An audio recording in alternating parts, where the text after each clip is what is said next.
All right, so as many of you might guess, there's a lot of reasons why gun laws need to be changed in Texas.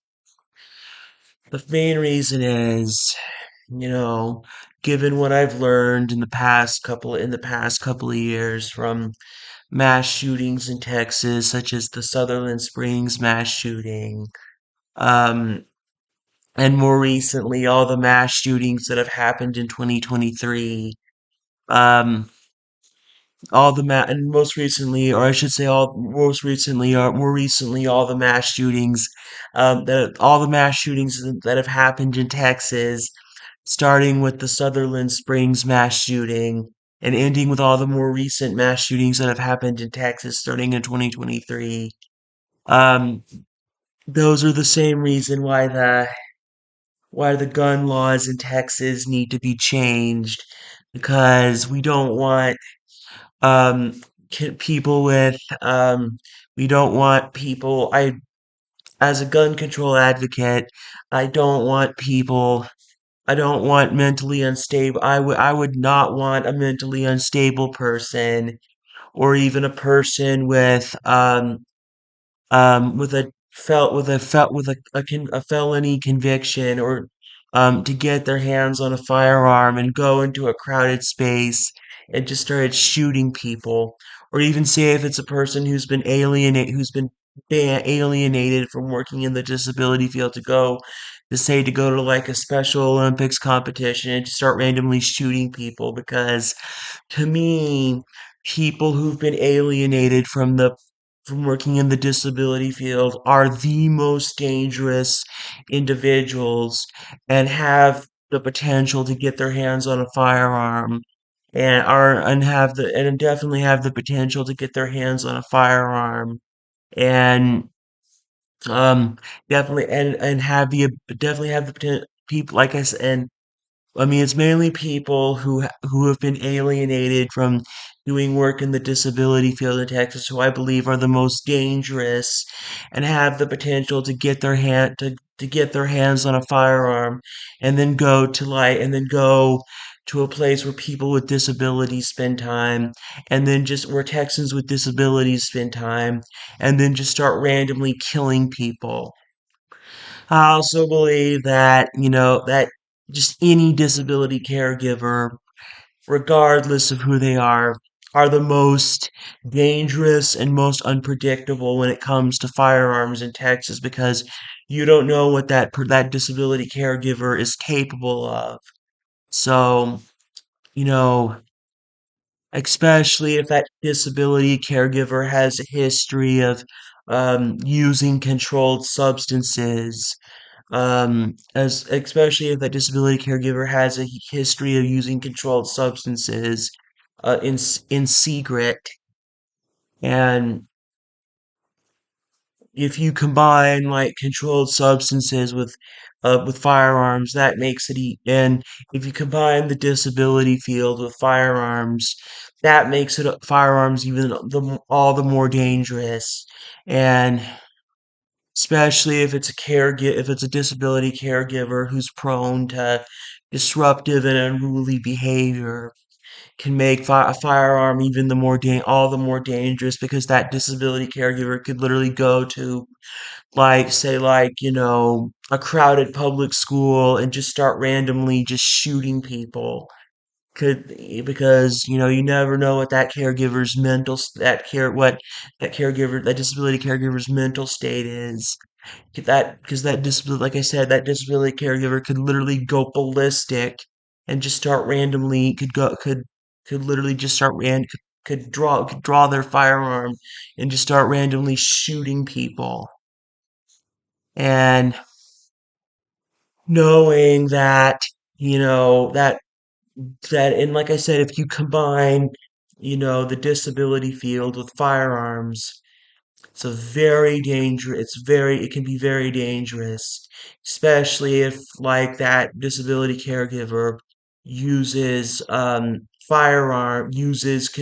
secretly uses controlled substances behind their boss's back. And what's even worse is, like, if that disability caregiver uses controlled substances behind their caregiver's back and already has a mental illness and uses controlled substances to self-medicate, that can make and already owns firearms and already secretly owns firearms without a permit, then it can be all the more dangerous because you're putting people with disabilities at risk of being murdered, of being shot by their caregiver, especially if that caregiver has an undiagnosed, untreated mental illness and uses controlled substances to self-medicate.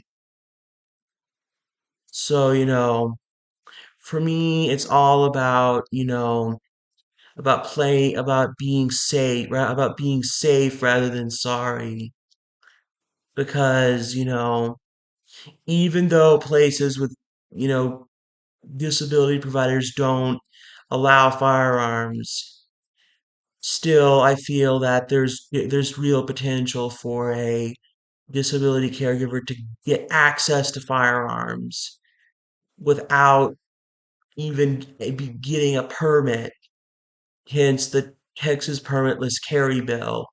I feel it's that with all the mass shootings that have happened in Texas in the past 5 years, that with all the mass shootings that have happened in Texas since the Sutherland Springs mass shooting, I feel like the odds of a that the odds of a that the odds of a disability caregiver getting their hands on a firearm and perpetrating a mass shooting are like 100% now, are literally 100% right now.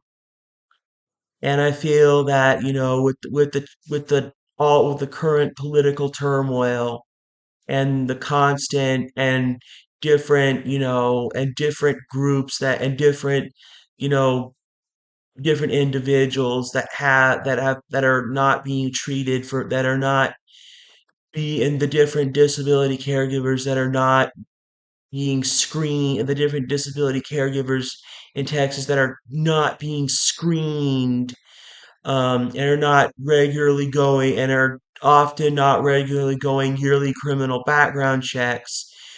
It creates a very dangerous situation where, like, if a disability caregiver got their hands on a firearm, they could just go to their place of work and just start killing a bunch of people before they ultimately turn the gun on themselves or they're shot by police. And I've seen this time and time again where, you know, I've seen this time and time again basically like where basically people in the world in the disability field in Texas basically are not screened for mental illness, are not regularly where basically disability providers in Texas do not regularly screen their employees for mental illness, do not regularly conduct yearly background checks, and also do not regularly do not regularly conduct drug screening tests, and also do not conduct regular drug screening tests. Those three things are what I can say are just really concerning for me.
So, like I was saying, to really play it safe, I believe that all disability providers in the state of Texas have to conduct not only a mental health screening on their employees, but also a yearly background check, as well as regular drug screenings, as regular drug screenings to make sure their employees are not under the influence of controlled substances. Because, the same should be said for the provider I'm at now. If an employee at the provider I'm at now, which is ResCare, cannot pass at least one of those background checks, which includes a drug screening, which is either a drug screening test, a yearly criminal background check, or a mental health screening, then that employee should not legally be allowed to return to work. Like, basically, if they the law in Texas should, and what I mean by this is, like, the law in Texas should literally be, say, like, if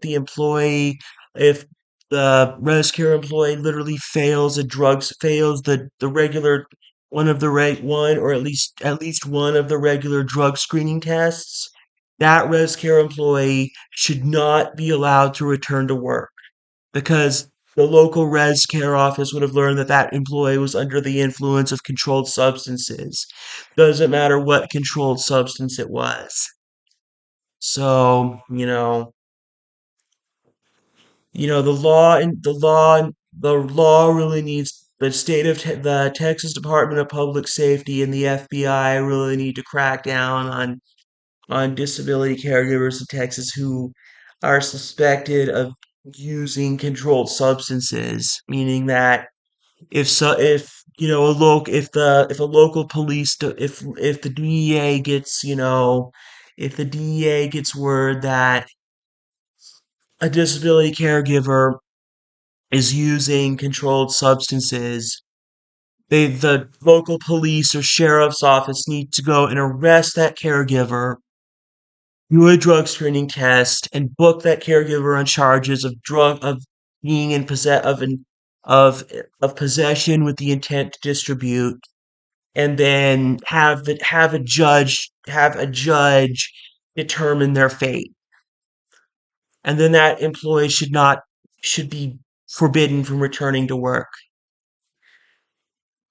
And also, if a if an employee if a disability employee of a if a caregiver at a disability provider in Texas is determined to be extremely disruptive and extremely unruly, the police should come, arrest that caregiver, and then the care the then a lo- then a local criminal court judge should make the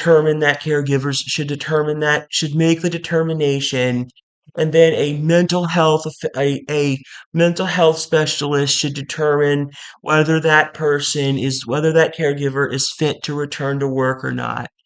And then a mental health specialist should determine, if that caregiver, while in jail, a mental health specialist should conduct an assessment to determine if that employee is fit to return to work. If it's determined, if and then a judge should handle that caregiver's fate from there, whether he or she wants to, and then a criminal court judge should handle that caregiver's fate from there. The judge should literally decide whether he or she wants to send that person to a mental health facility or not, because um, nothing should ever give any disability caregiver the right to make unreasonable amounts of noise, especially if it's in like an urban environment where they know that people are more likely to file noise complaints, where they know that neighbors will file noise complaints, against the group home staff. And, I've always said that, like, neighbors of people who work at group homes and file noise complaints with the local police or sheriff's office, with the local law enforcement. And a disability caregiver can end up going to jail if they already have disorderly conduct, if they already have disorderly conduct, because in Texas, under the Texas Penal Code, noise complaints fall under disorderly conduct.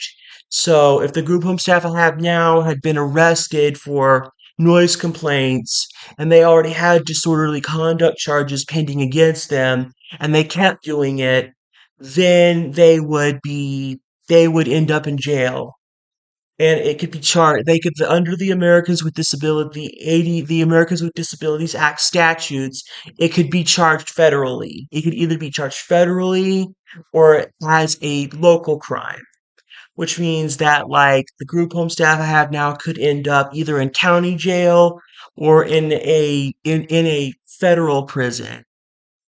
Because, or in a federal prison, most likely in a federal Bureau of Prisons administrative facility. So, all I'm saying is, you don't want to get on the bad side of your neighbors when you're someone who works at a group home and is in a neighborhood where someone is likely to call the cops on you, or someone is likely to file a note, where, like, you don't want to be on the bad side of someone, on the bad side of your neighbors who might call the cops on you and file a noise complaint. And because I've tried to tell the group home staff I have now that if someone, one of the neighbors here in the neighborhood I'm in now, files a noise complaint against them, I cannot legally help them.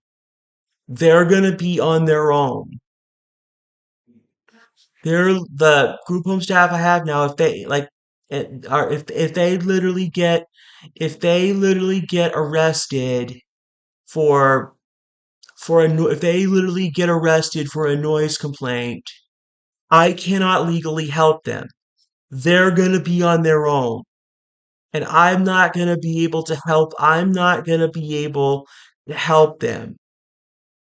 I'm also not gonna be able to, I'm also most likely not gonna be able to bail them out of jail, because, especially say if their bail is say is set at like 8,000, like, say if they get like $8,000 bail, I am not gonna be able to provide their bail. Like, someone is gonna have to bail someone like ResCare is probably gonna have to bail my group home staff out of jail. And then my group home staff are most likely gonna end up on house arrest, are probably gonna end up on how on be with an ankle brace. And they're probably not going to be allowed to even they're probably and this the and the Denton Police Department are probably going to come for them every time they become disruptive and unruly, meaning the Denton Police Department is going to tell the neighbors around here that if they hear that if my groups have make any disruptive behaviors, they just have to call the police. The cops will come, and my group home staff will be arrested. And so, I'm just letting my group home staff know now that if the cops get called on them for a noise complaint, I cannot legally help them. I cannot hire them an attorney, and I will not be able to help them. I will not be able to provide them an attorney, and I will not be able to provide them a lawyer, and I will not be able to provide their bail. And I also will not be able to bail them out of jail. So, you better think before you act, because I'm already mature enough to know I'm already mature enough to understand the legal system, and or I should say, the criminal justice system, and I'm already mature enough to know how the criminal justice system works. I'm already mature enough to know how the criminal justice system works because I've been involved with the criminal justice system because I was involved with the criminal justice system as a teenager, and I know how the criminal justice system works. And and Texas is the worst place to get in trouble for, and Texas is like the worst place to get in trouble with the law, especially if you work in a group home like this one, and the cops get called on. If you work in a group home like the one I'm in right now, the cops get called on you for a noise complaint. Because trust me, most most law enforcement officers in Texas will drag that caregiver out of the group home in handcuffs, and they'll straight and that and a judge will straight up charge that caregiver with disorderly conduct. So, so, you know, I'm just saying, you know, if something happened, if it gets to the point where, like, if it gets to the point where if it gets to the point you know, where my group home staff are making so much noise that the cops get called on them, I cannot help them anymore. I cannot help them anymore. I cannot provide them a lawyer. I cannot bail them out of jail, and I cannot do anything else for them. They're going to be on their own. They're going to have to learn to stop relying on others to bail them out. They're going to be on their own. So, so a lot of things need to change in Texas, primarily the gun laws. So, you know, I'm literally not, so, I'm just saying, I'm not gonna be nice. I'm literally not gonna bail anybody out. I'm literally not going to provide any legal support for, I'm literally not going to provide any legal support for my group home staff if they get arrested if they get arrested for a noise complaint. Because I'm not a lawyer. I'm not a mental health professional. Because the thing is, I'm not a mental health professional. I'm not a lawyer, and I'm not, a police officer. I'm just saying I cannot legally do anything for my group home staff if they get arrested for disorderly conduct. I'm just saying, I'm not gonna do anything. I can't help my group home staff if they get arrested for disorderly conduct. So I'm just saying, my group home staff better start thinking more clearly before they decide to go making a lot of noise to the point where the neighbors call the cops on them.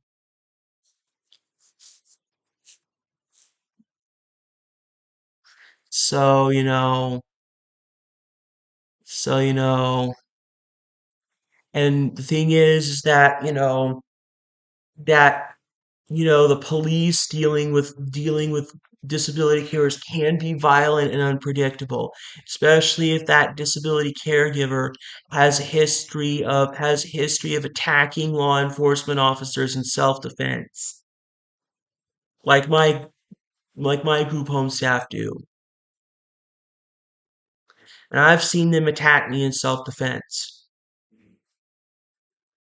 And trust me, if my group home staff attack a cop in self-defense, the charges are going to be upped to assaulting a law enforcement officer. So, and if one of my group home staff kills a law enforcement officer, it's automatically the death penalty. And I don't want to see one of my group home staff get the death penalty for killing a law enforcement officer. Because Texas law legally allows a criminal court judge to sentence someone to death for the murder of a law enforcement officer. So if one of my group home staff, whether now or in the future, kills a law enforcement officer because they were responding to a noise complaint, then technically that group home staff, whichever group home staff future group home staff it is going to get the death penalty. Period. And then what are they going to expect me to do? And trust me, when if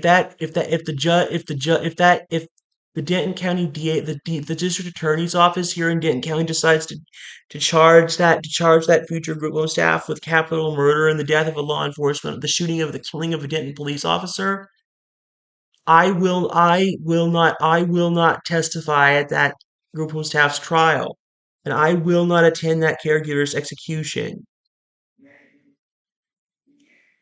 I will literally not attend that caregiver's execution. I will literally, I will literally make sure that they die and that they get executed in the most painful and horrific way possible. So, so, you know, so, so, you know, so,